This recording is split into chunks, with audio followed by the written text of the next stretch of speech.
friends, this is Lindsay Law with Youth Rising, a gathering place for families to talk about mental health. So today we're going to go into Brene Brown's second guidepost for creating wholehearted living, cultivating self-compassion or letting go of perfectionism. So we've already had a really great conversation about self-compassion, so I'm not going to go into that too much today, but if you want to check out my self-compassion video, just click the link right up here. So today we are going to focus on letting go of perfectionism. I have definitely been on a journey and a process to let go of perfectionism, and what I've learned is there's so many different aspects of perfectionism. We're not going to go into every aspect of perfectionism, but we're going to talk a little bit about what it might look like for you and your kids, and teaching ways that we can let go of that idea of being perfect. So this video ended up being quite entertaining to film because anything that could have gone wrong went wrong. And so there's quite a few bloopers at the end. So if you're ready for a good laugh, hold out till the end. And it was really interesting because of course this is my video on perfectionism, and the process was anything but perfect and the result is anything but perfect. But I think there's some great lessons to be learned in that. So please join us for this great video. Imperfections are not inadequacies. They are reminders that we're all in this together, imperfectly, but together. Okay, so today we are going to be talking about something called perfectionism. So we'll get into a little bit more about what that is in a minute. But when you guys think of something that's perfect, what do you think of? A baby. A baby, yes. Babies are pretty perfect. How about you? The color white. The color white. Okay, that's interesting. It's not dirty. You don't see imperfections in it. Yeah. So now the truth is that nothing is perfect. White's not perfect.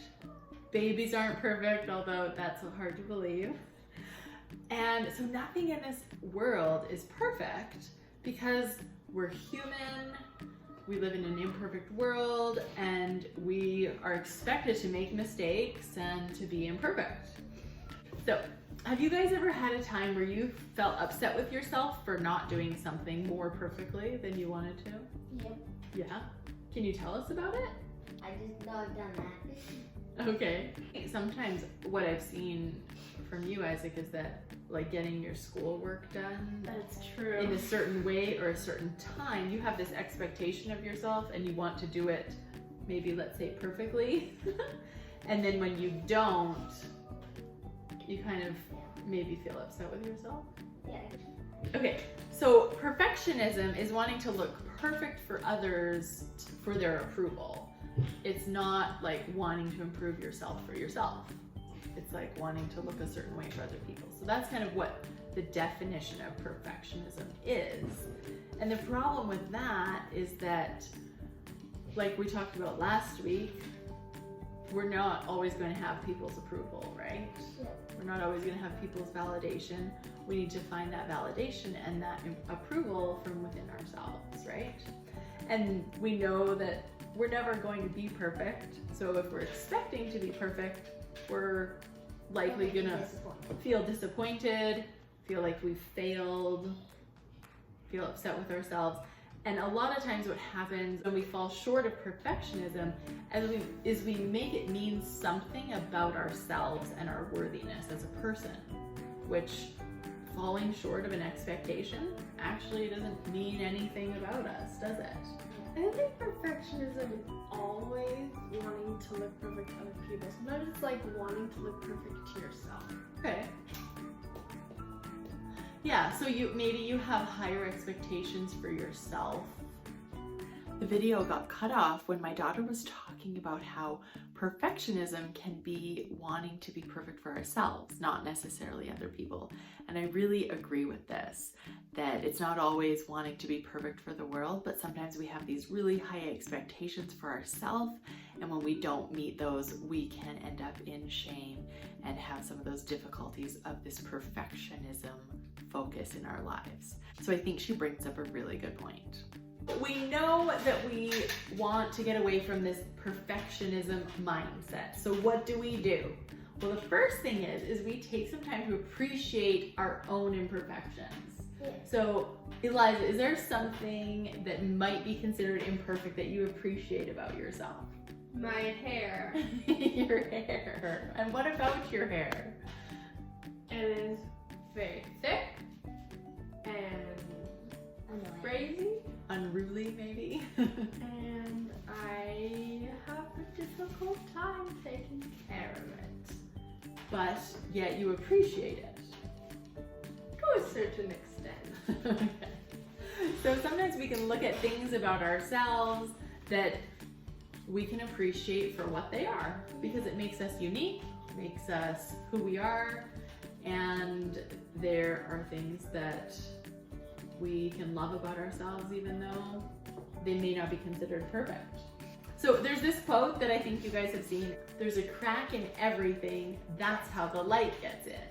So when we think about that, we're all imperfect, we all have shortcomings, we all fail, but because of that, it allows us to connect, it allows us to really appreciate each other, and that's how some of the most beautiful things in our life come, is through the imperfectness of us. The other thing we've talked about that helps us with perfectionism is having self-compassion.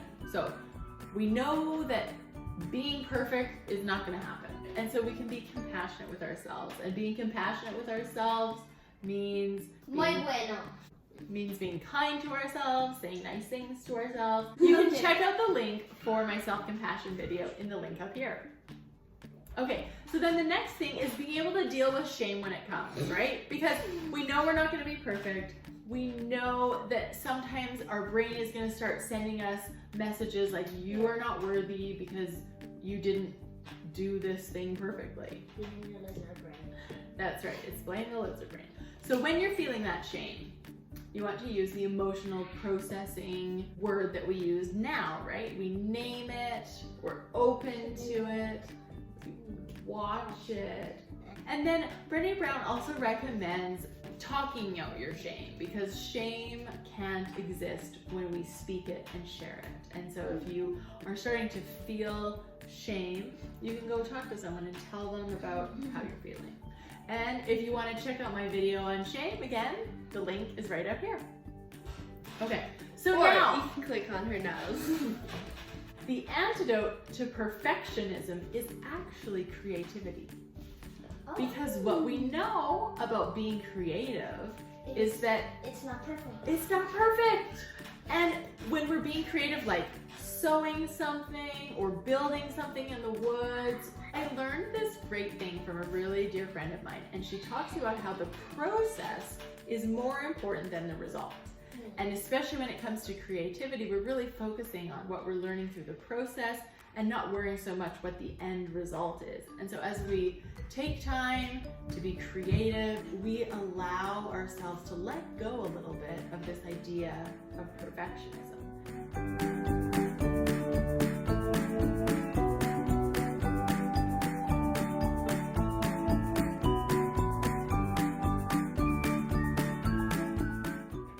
I've learned about perfectionism recently as I've been making YouTube videos. Because as I'm editing and as I'm filming, I want things to be a certain way, and I want it to look a certain way or sound a certain way, but I can't get it perfect. There's no way I'm gonna get it perfect. And so I have to be compassionate with myself. I can also look at how I can appreciate the imperfections of my videos, because it makes great bloopers. And then when I start to feel shame about making these videos and feeling like it's not good enough and I should just quit, then I can use that shame resilience or that now emotional processing. And making these videos also is an outlet for me to be creative and have some ideas to make it more fun. Thank you so much for joining me for that conversation today. We kind of looked at what is perfectionism, what are the negative effects of having a perfectionism approach to life, And then we've also talked about being able to appreciate our imperfections and having self-compassion for ourselves. When we do end up in that place of seeing our imperfections as something that means something about our worthiness, what we can do with that feeling of shame. And then really the main antidote to perfectionism is to get into something and be creative. Hope that this was helpful and that you can have a great conversation with your kids about this idea, because they are learning so many things in their lives right now. They've got school, they've got sports, they've got music, they're learning to connect with other people, and to know that it's okay to do it wrong, to make mistakes, and to be imperfect is so important for them. So please also go check out my worthiness video to give a little bit more light into this idea of perfectionism. The link is up here. Perfectionism. Now, What?